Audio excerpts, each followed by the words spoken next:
Well, welcome, fellow travelers. Your traveling buddy here, coming to you today from a cold, rainy day in Lansing. And today I come here to from the Mount Hope Cemetery out here. Right here, there's Mount Hope Cemetery. And today they're having an event here. The Friends of Lansing Historical Cemeteries is having annual fall walking tour today. Hopefully it doesn't get rained out. I mean, it's been raining all day, but I texted her, the woman that puts this together, and they're still planning on doing it, you know. So travel with me, will you? This is the Mount Hope Cemetery right here in Lansing. Famous cemetery here. Most of the residents in here, even my grandmother is buried in here. And the Friends of Historical Cemeteries is doing an event here. And you can see it's pretty rainy out today. Cold too. I made sure I came prepared. I brought my umbrella, wore the warm jacket, even brought my winter gloves. But it's pretty chilly out. Well, unfortunately, because of the rain, they're not going to be walking around. We're just going to stand right here by the Olds Museum or Mausoleum, right here. And the thing, I'll tell you a little bit more about this. This is going to be about mysteries, like murders, and there's like grave robbers and stuff like that. All kinds of different little things that's happened right here in Lansing. All right. Well, first off, thank you for being here. Thank you for braving the rain, and let's hope it diminishes and doesn't get any more severe. Unless there's lightning, we will continue. We're going to just stay put, however, rather than going around to 19 different stops in the rain and in the soft ground. We're going to show you the first two and stay here and just tell you our stories. So, to begin with, this is the Friends of Lansing's Historic Cemeteries. I'm Loretta Stanaway, Group President.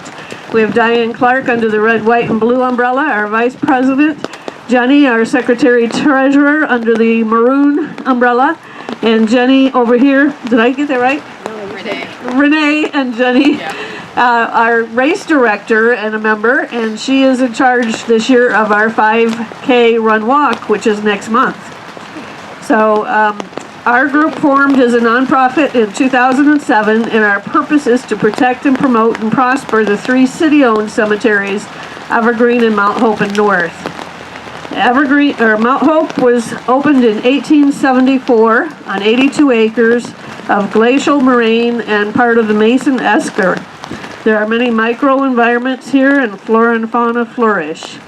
It was named after the New York homestead of many of the pioneers of the area, and if you noticed on your way in, there's a state historical marker. There are many unique and interesting memorials. This section along this first path to your south here is called our High Rent District. That's where you'll see a lot of the big names like Potter and Sparrow and Ranny and so forth. There are a lot of points of interest in the cemetery, several which we would have seen today in person, but instead we'll talk about. And as you listen to these stories, watch for signs of interconnections between the different events and the people. The automakers used to use Mount Hope for a test track for cars and trucks and tanks until the city fathers got after them and said they had to stop because they were running into too many of the monuments and markers.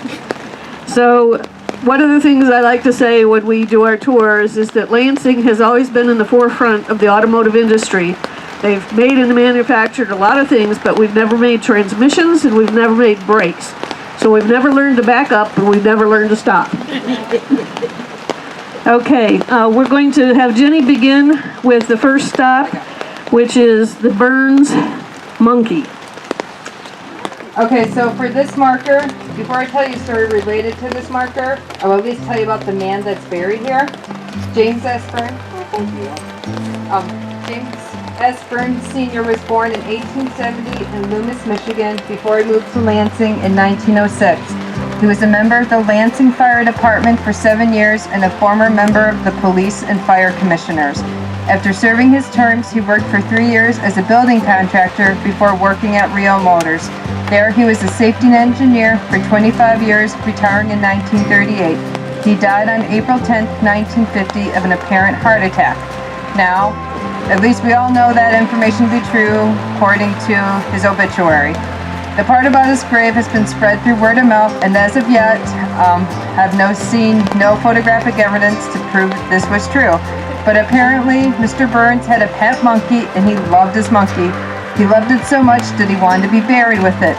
Originally, this monument had a glass case that was wedged in between the bottom stone and the top stone that reads Burns, with the 2.5 feet granite pillars holding the top up. Inside the glass case, you guessed it, the monkey. As you can see now, there is no glass case or the monkey. So what happened? Somebody either broke the glass and stole the monkey, or the monkey was so deteriorated that a worker removed him, removed the glass panels, and removed the pillars and set the top of on top of the base. Again, I don't know if this is actually true or not. I hope it's true, but as of yet, I can't tell you if it's true or not. So maybe there was a monkey at one point in Mount Hope Cemetery.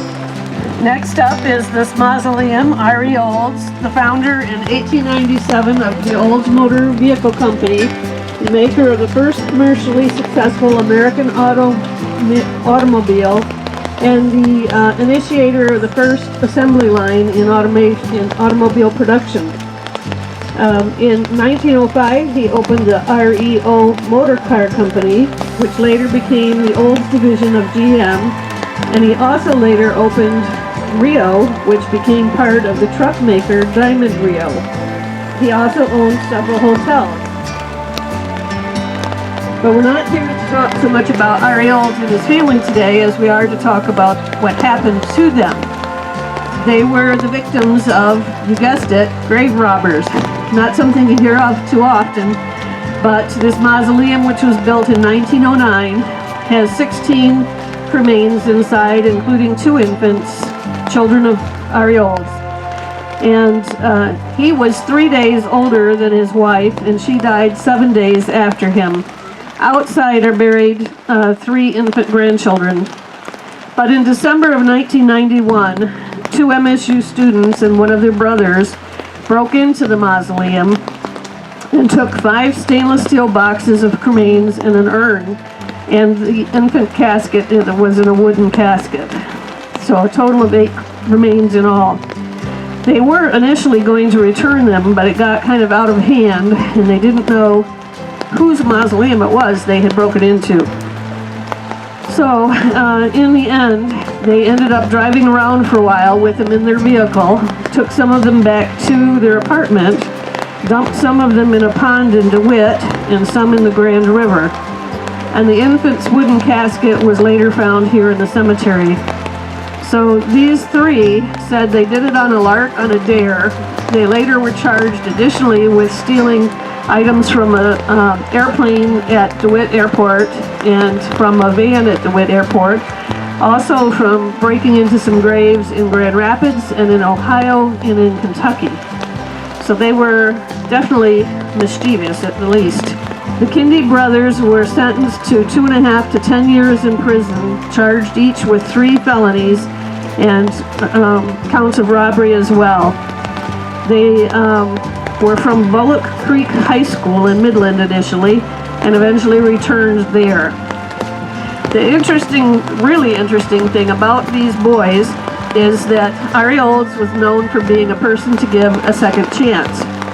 And there is a record of all of them being tried and convicted and sentenced. However, there is no record of them ever appearing in the system. They didn't ever report to jail that we could ever find, or to the prisons, and they never were released that we could find from the prisons. The belief is that Ariel Olds went to the magistrate and asked that their sentences be vacated and that they never served any time. Glenn Vance was a machinist at Young Brothers in Daly, and he was electrocuted on his way home when he grabbed a fallen live wire carrying 2,000 volts of electricity. His 21 years of life came to an end on 9/11/1911. So this is a tragic tale of the life cut short that was caused by an accident. Islan Betty Miller was born in 1884 to Margaret and Louis Miller. In 1890, the Millers' two boys, Willards and George, were outside shooting at a mark on the barn with their Flobert rifle, which was a single barrel shot.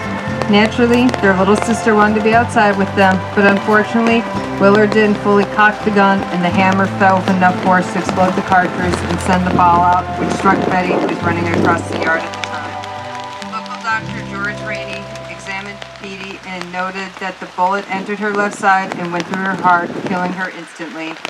Willard and George bought the gun the day before without their father's knowledge, who told them not to buy it for fear of something like this happening. So a life cut short.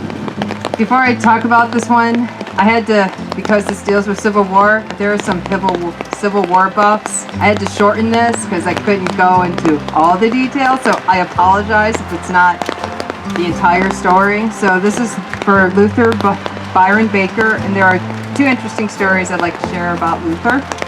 Luther Byron Baker was born on February 2nd, 1830 in Genesee County, New York. His cousin, Colonel Lafayette Baker, was also from Lansing, was the chief of the War Detectives Bureau during the Civil War. Both Luther and his brother Joseph joined their cousin in Washington and became war detectives. When Lafayette raised the 1st D.C. Cavalry, Luther enlisted as a lieutenant. 2 weeks after being mustered out, President Lincoln was assassinated on April 14, 1865 by John Wilkes Booth. Lafayette was charged to lead the Secret Service in the capture of Booth. Lafayette called upon his cousin Luther and Everton Conger to help in the search. On April 26, 1865, Booth and an accomplice, David Harold, were found in a Virginia barn. Luther yelled, "Surrender or we shall burn the barn and have a bonfire and shooting match." Harold surrendered, but Booth wasn't giving up. The barn was set ablaze, and Sergeant Corbett spied through the knotholes in the barn booth and shot him in the neck. Booth came tumbling out, and Luther reached Booth and held him in his arms as he died. Afterwards, Luther received $3,750 for helping in the capture of Booth. He and his brother came to Lansing and both married in 1868. Luther married Helen M. Davis and had 4 children. He used some of the money to purchase 100 acres in Lansing, which later became the Rio Motor Works. Baker wrote his own memoirs of these events: Assassination of Abraham Lincoln, The Flight, Pursuit, Capture, Death, and Burial of J. Wilkes Booth. With this, Luther became a local celebrity and would travel around and read passages from his book. Sometimes he'd even bring his horse, Old Buckskin, who was the horse he rode during the capture of Booth. Baker died on May 24, 1896 at the age of 66. Okay, the other story is Luther's horse, Old Buckskin, stayed with him up until his death in 1888. Old Buckskin's remains were donated to the MAC, now MSU Museum, and Charles B. Cook, class of 1888, and nephew to Professor Albert J. Cook, mounted the skin and put it on display. He was one of the more popular museum exhibits, and it was a student tradition to visit Old Buckskin. He was first placed in the museum, which was in Linton Hall, then moved to the library, which is now the MSU Museum. Eventually, the moths got the better of him, and he was moved from display. Okay, next up is the Unknown Fireman, or Firefighter.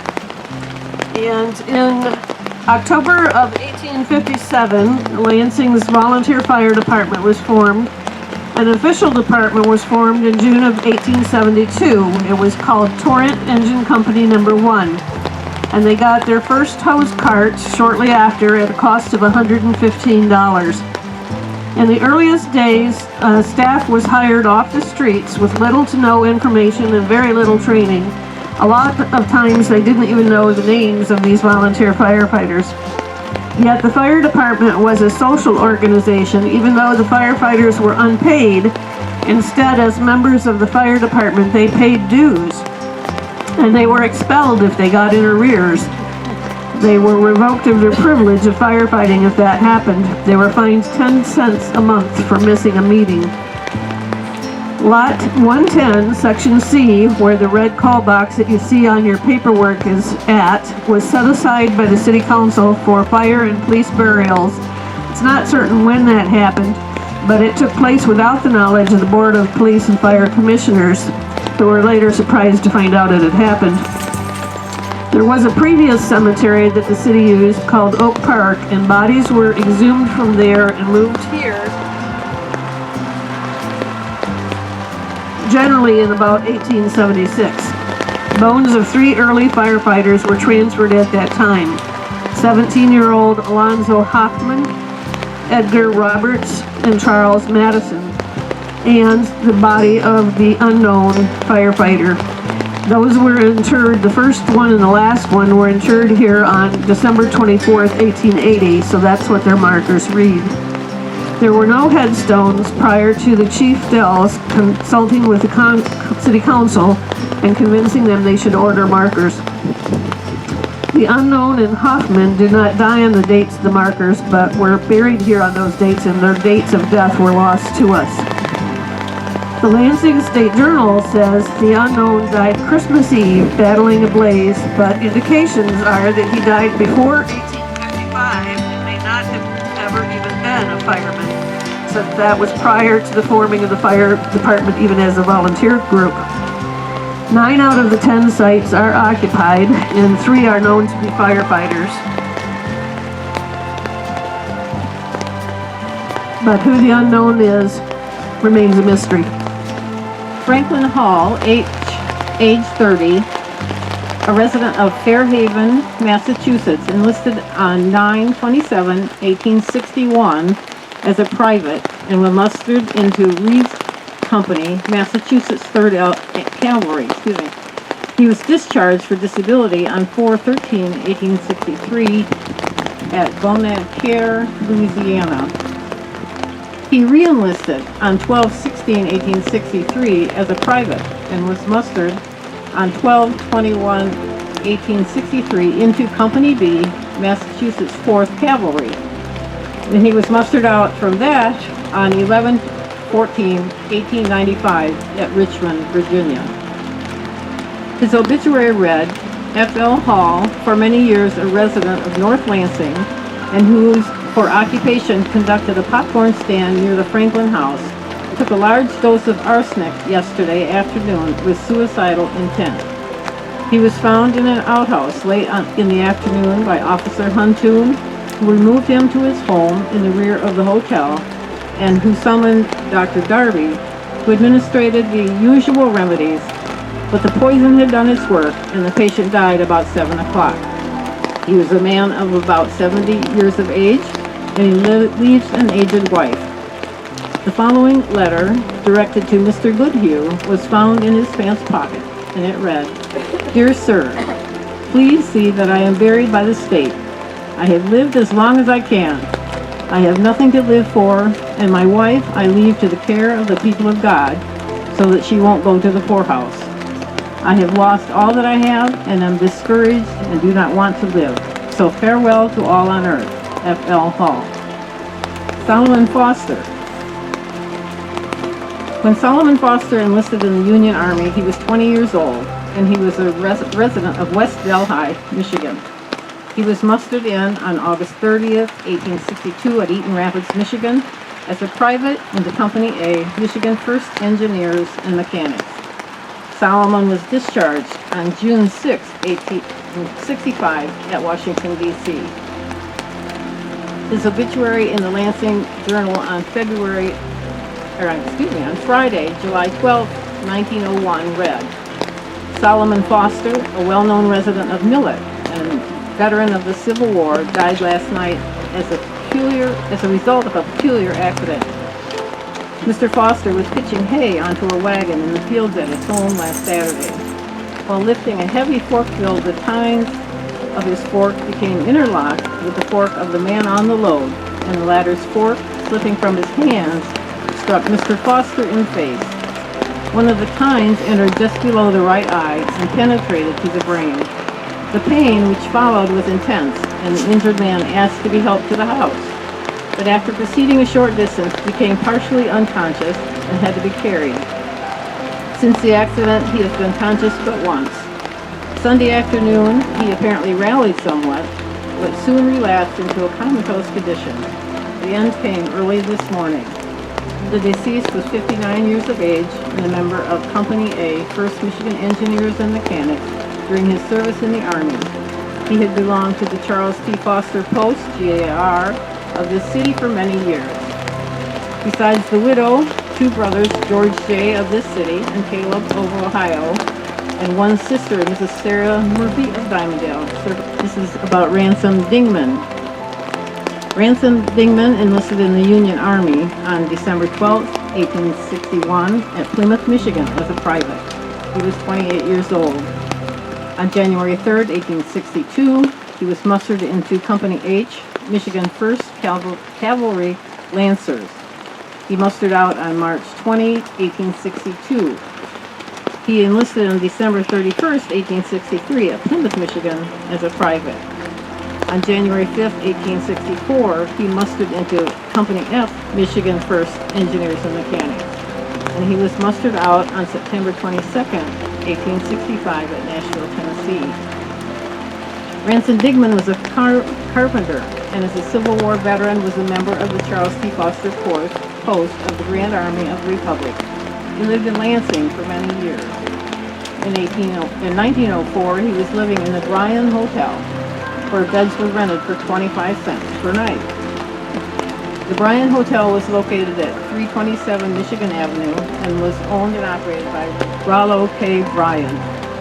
The hotel was destroyed by fire in the early hours of Thursday, April 29, 1904. A large tank of gasoline in the basement of the building exploded a few minutes after the fire broke out, scattering flames all over the building and making it impossible to render assistance to those living there. 4 people died in the blaze that was attributed to carelessness. All were laborers who occupied rooms in the hotel on the upper floors of the building. The 4 were Jerome Stiles, John Byron, John Roy, and Civil War veteran Ransom Dingman. Mr. Stiles fell from an upper window soon after the fire broke out and died from his injuries at the hospital. The bodies of the other 3 men were taken from the ruins the next morning.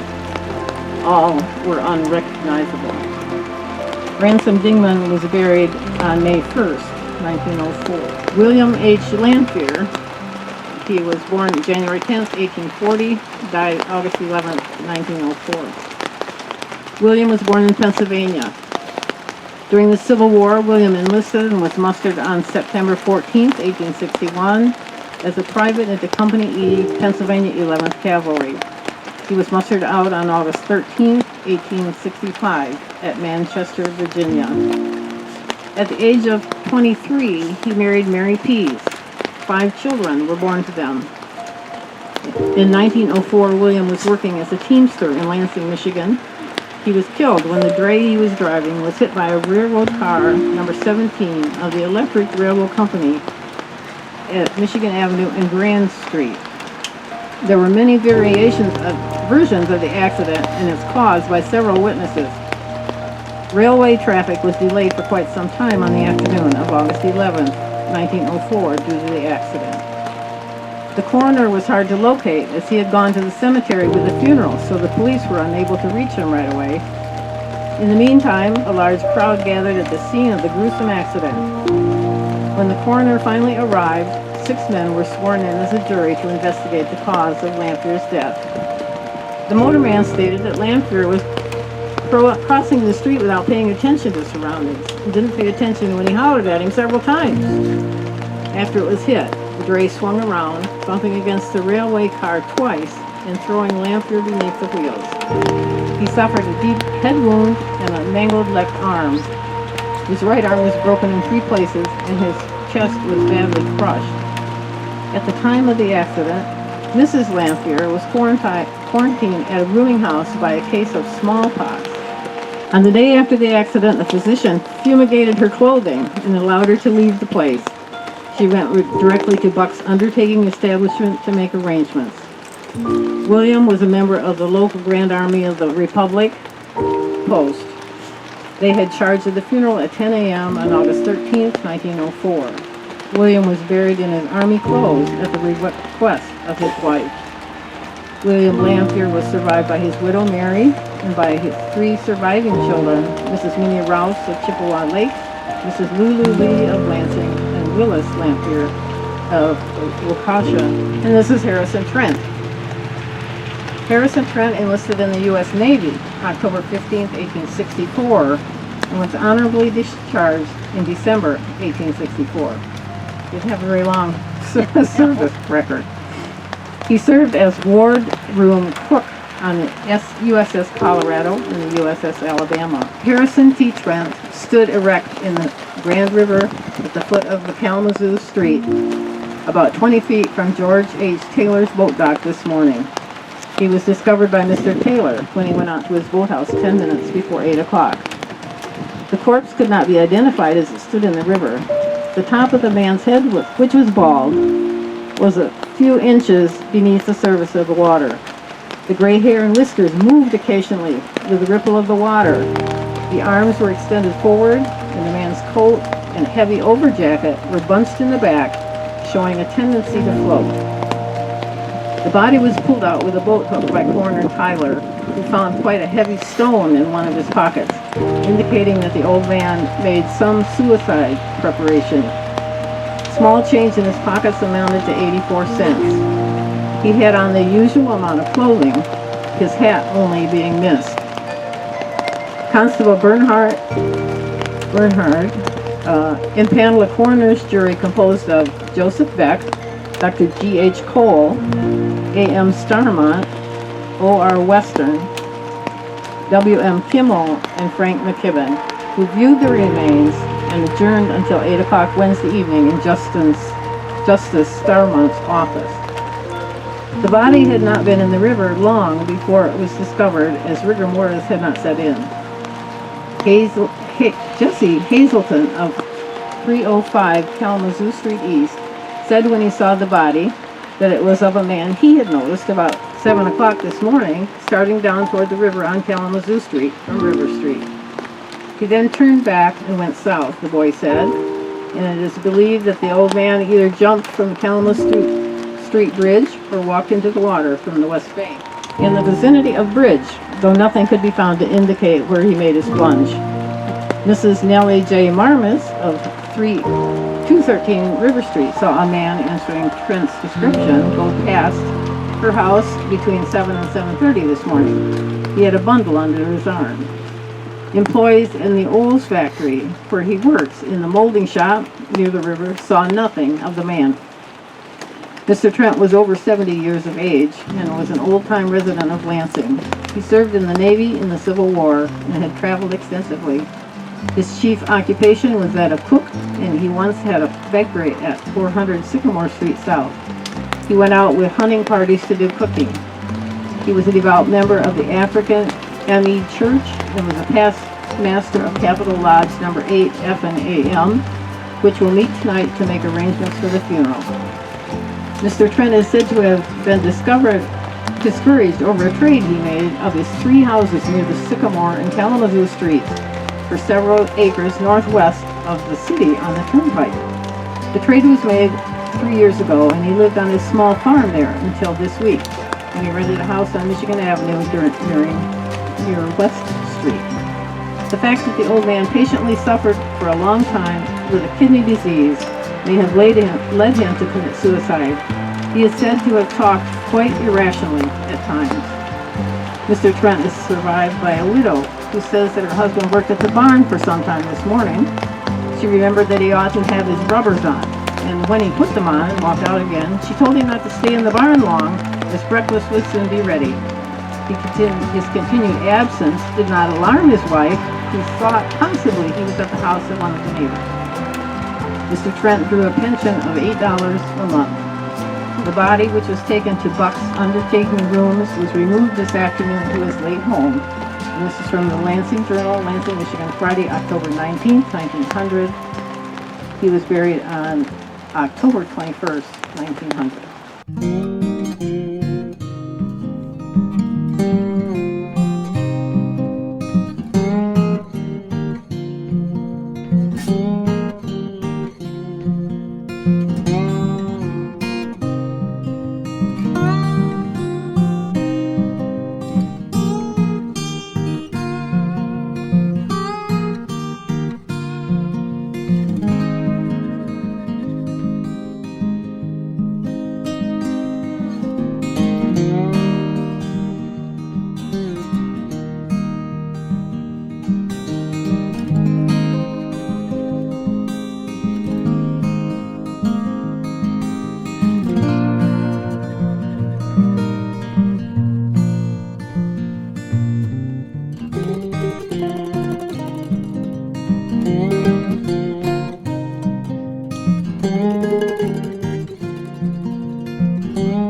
you.